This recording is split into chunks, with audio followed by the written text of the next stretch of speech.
living thing has seen me without my helmet since I swore the creed. I am not a living thing.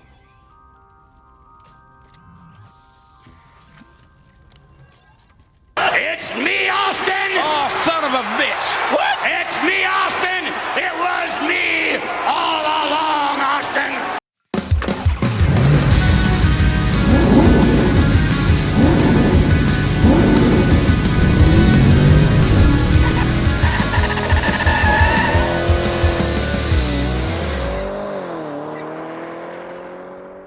Ladies and gentlemen, welcome to this episode of Speed Check. My name is Eric, and today we are going to discuss the January 8th episode of Smackdown, where we established who will be challenging Roman Reigns for his Universal Championship at the Royal Rumble. Without further ado, let's get into it. We start things off with Michael Cole doing an advertisement for Progressive, where he claims they are a triple threat of protection because they protect home, auto, and more. Michael, I don't know who told you this, but more is not a singular object. That means that Progressive actually protects more than three things. You're underselling Progressive, you're costing WWE money because Progressive is going to pull out of your sponsorship deal. And you know what I think? I think that's Michael Cole's plan all along. He's a secret agent for Geico. When I saw this graphic on the screen, my instant reaction was disappointment.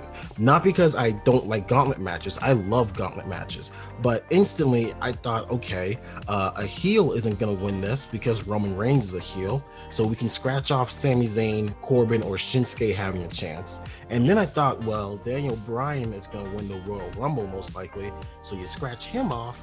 That means Ronald Mysterio, the King of Mystery, is going to be the most obvious choice. Obviously, as I sit here recording this, I've seen the entire episode of SmackDown, so if you haven't seen it and you want to be genuinely surprised, I don't know why you're watching this video. But if you're like me and you did see the entire episode of SmackDown, then you know obviously this isn't what happens. In fact, my prediction was way off the mark. So I just want to say, great job, SmackDown writing team, because I love being proven wrong. I love when I'm surprised. So I'm very happy that I was proven wrong in this prediction, you know?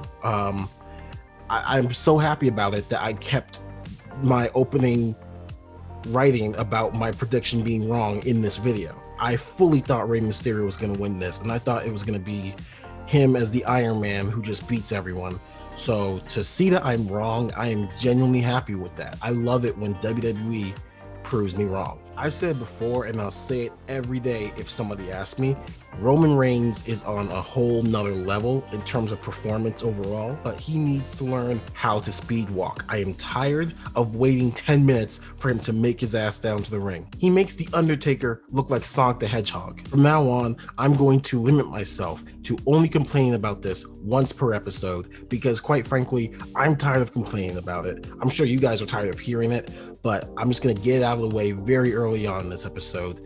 I bit my tongue when they had the digital crowd effects booing Roman Reigns. I bit my tongue at that because he's the heel. Fine. I will not bite my tongue. I have to complain when they have the "you suck" chant. I don't think there's anybody in the world right now above the age of 18 who's booing Roman Reigns. I think we all know Roman Reigns is killing it right now. He's doing an amazing job. However, I have a hard time believing anybody is chanting "you suck" at Roman Reigns. I have an easier time believing that Mandy Rose legitimately loves Otis than I do believing anybody would chant "you suck" at Roman Reigns today. As someone who has to edit his own videos, I am impressed at the fact that every WWE superstar is required to learn how to edit a high quality package promo, because it seems like every wrestler always has a package just ready to go. I'm even more impressed that they somehow managed to sneak this package in, go to the production truck, probably pay somebody off, let's just call him Barry. They pay Barry off, and Barry somehow manages to get this on the air without getting fired every single time it happens. I've got to say, the man may walk at a speed of slow, but man, can he talk. His promo game is off the charts right now. I'm not gonna lie to you guys, when Big E and Apollo Crews both received jobber entrances, I was not optimistic about where this match was gonna go. I honestly thought this was going to be a throwaway match. I am very happy to say once again, WWE is proving me wrong. This comes straight from the mouth of Corey Graves, and this is the dumbest thing that was said all night. A lot of parallels can be made of the career of Apollo Crews and Big E. Now, let me get one thing straight. I have nothing against Apollo Crews. I don't like him as a fan. Like, I'm not eager to watch Apollo Crews in the ring. I don't care for Apollo Crews storylines, and that's just because they've booked him as such. Like, it's not entirely his fault, but I have no ill will, even the tiniest bit, against Apollo Crews. However, one of them is a former NXT champion, a 2-time Intercontinental champion, an 8-time tag team champion, the longest reigning Raw tag team champion, and probably one of the greatest tag teams in WWE history. And the other is Apollo Crews. That's like me saying that Corey Graves and Jim Ross have a lot of parallels because Corey Graves sits in the chair that JR used to. I want that. Like I said, I really love what happened with this match. This was a well done match. Good job, WWE, proving me wrong. This was a great way to further this feud. I liked it. And now we have Sonya Deville, who is back in a managerial role. I am 100% for this. I think it'll be good for her. I think it'll be a nice way to get her back into the fold of things. I hope the long-term plan, though, is that she gets back to being a top heel, because that is where she was excelling last year. But she's had a rough year, and this is a good way to get her back into things without rushing into it. So I'm excited for this. I am really happy to see Sonya Deville in this role. Now, that said, it should be illegal for anyone, and I mean anyone, to say the phrase "New Year, New Me." It's a dumb phrase. It's a terribly dumb phrase. You're still the same asshole you were on December 31st, okay? Ordinarily, anyone who can keep up with Bayley in a promo is in my good books, but boy, oh boy, Bianca Belair did more than keep up. She sped up and she kept on going. I love Bianca Belair right now. She is killing it, and she isn't anywhere near her zenith. I am loving this. Last week when Sonya made her return, I mentioned to Zach and Naki that I wanted her to win the Royal Rumble, but if she's not going to be in it, then I'm 100% for Bianca going all the way. I want that to happen so bad. Last week I was perplexed. My mind was shattered at the knowledge that there are mini red Solo cups, and now you're telling me that there's mini red Solo cup jewelry? Is Reginald what you get when you order R-Truth on Wish? Also, I understand that she can't get wasted at work, but we all agree, we all know that's water, right? Like, you could just use sparkling grape juice. If I was a smarter man, I'd make a joke about how Private Party says this ain't water, but that actually is water. So I don't know. You make the joke. You make the joke in the comments about that is water. I'm going to give props to Montez Ford, not just because he's an exceptional athlete and fun to watch in the ring, but this is the second feud where he's had to sell a type of ailment. The first one being when Zelina Vega poisoned him. This time he's got a bad leg. He's very good at selling. I appreciate that. So Montez, keep it up, man. You're doing great. Okay, so I've got to be honest. Speed Check has taken all my time this week. I'm excited for this series. I love doing it, but it's taken literally all of my time this week. So I watched NXT, I watched New Japan, I watched some AEW stuff, I watched some Cody Rhodes stuff, and then I had to watch SmackDown. The point I'm trying to make is that I'm very tired right now.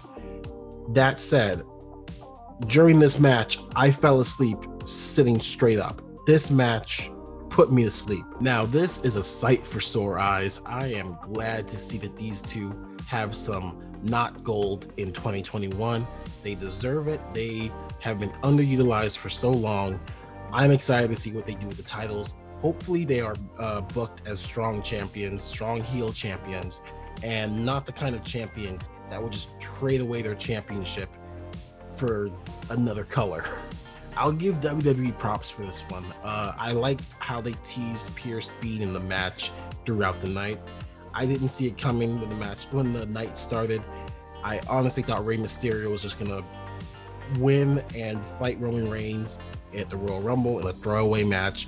This is better. This is going to propel Roman Reigns straight to WrestleMania. This is a great way to use a throwaway pay-per-view.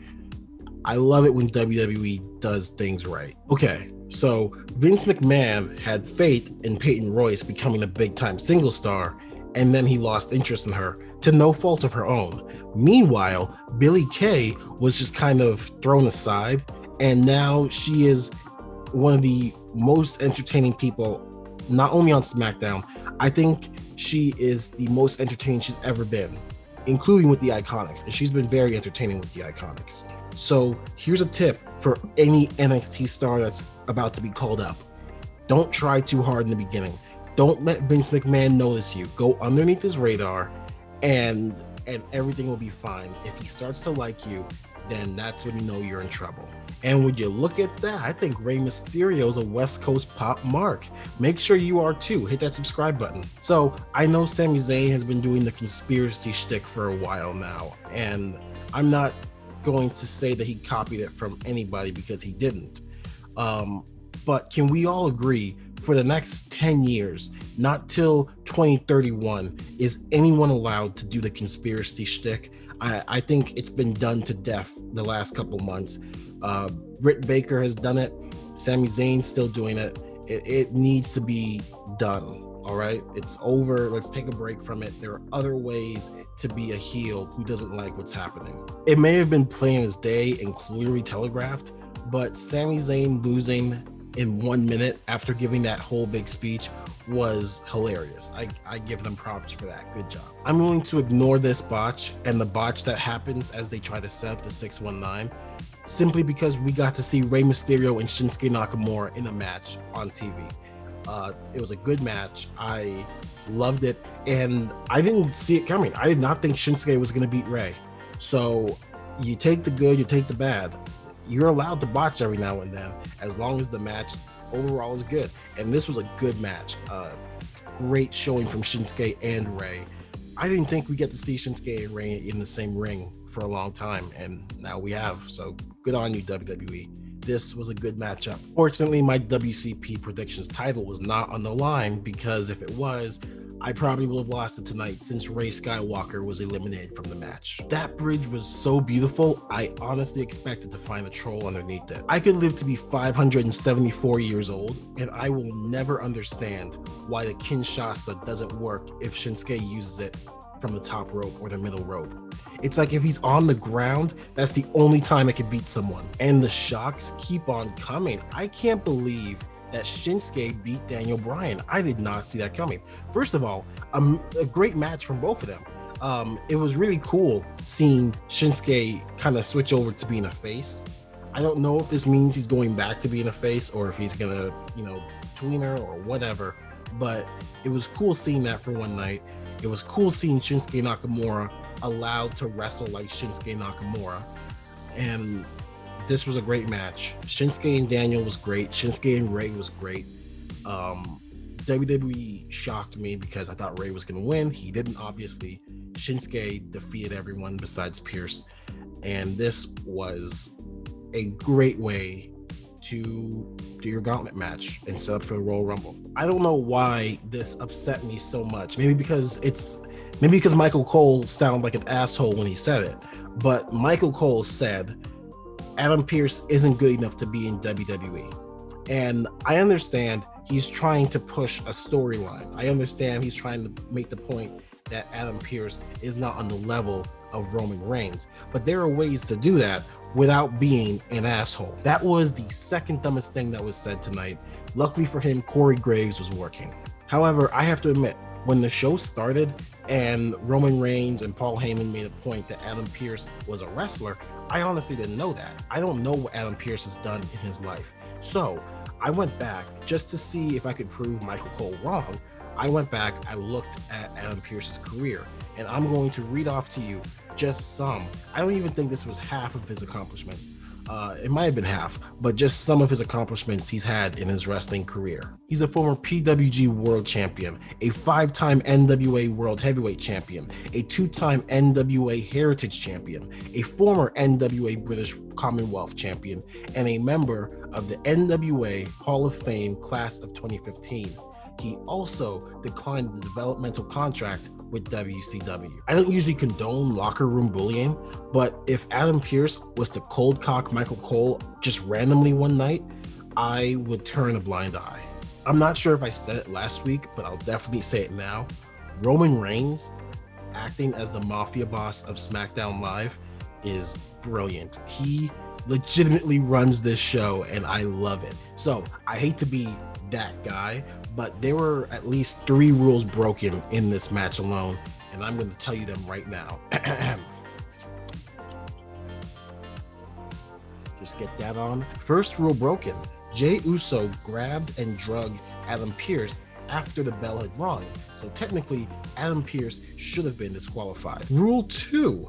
The referee should not have started the match until both men were on their feet and able to compete. And rule number 3, I don't care if you're a professional wrestler, you wear socks with your sneakers, Roman Reigns. Those bad boys are gonna stink when you take them off. And it's official, the Universal Championship match at Royal Rumble will be Roman Reigns versus Adam Pearce, and I personally am looking forward to this. I think it will just establish Roman Reigns as an even bigger heel somehow, which I didn't even think was possible, but he's going to heel it up. It's gonna be great. It's gonna propel him to WrestleMania. But you know what? There's still a chance that Adam Pearce could win, because honestly, I see a lot of parallels between him and Goldberg, like the fact that they're both bald. And I know Corey Graves would agree with me. And that wraps up this episode of SmackDown, an episode so unpredictable that when I thought I knew the answer, it changed the question on me. And taking a look at our speedometer, we can tell that this show was off to the races. It sped on forward and it never looked back. This was a great show. Thank you guys for watching this episode of Speed Check. Please, please, please be sure to like, share, comment, subscribe, and let us know what you think about this episode of SmackDown. I'll definitely see you guys again this Monday on the West Coast Popcast. I don't know if Raw Speed Check will happen, because after this last episode, that was torture. Who knows? I will keep you guys updated. But thank you guys for watching. Have a great night, great day, great whatever, and stay safe.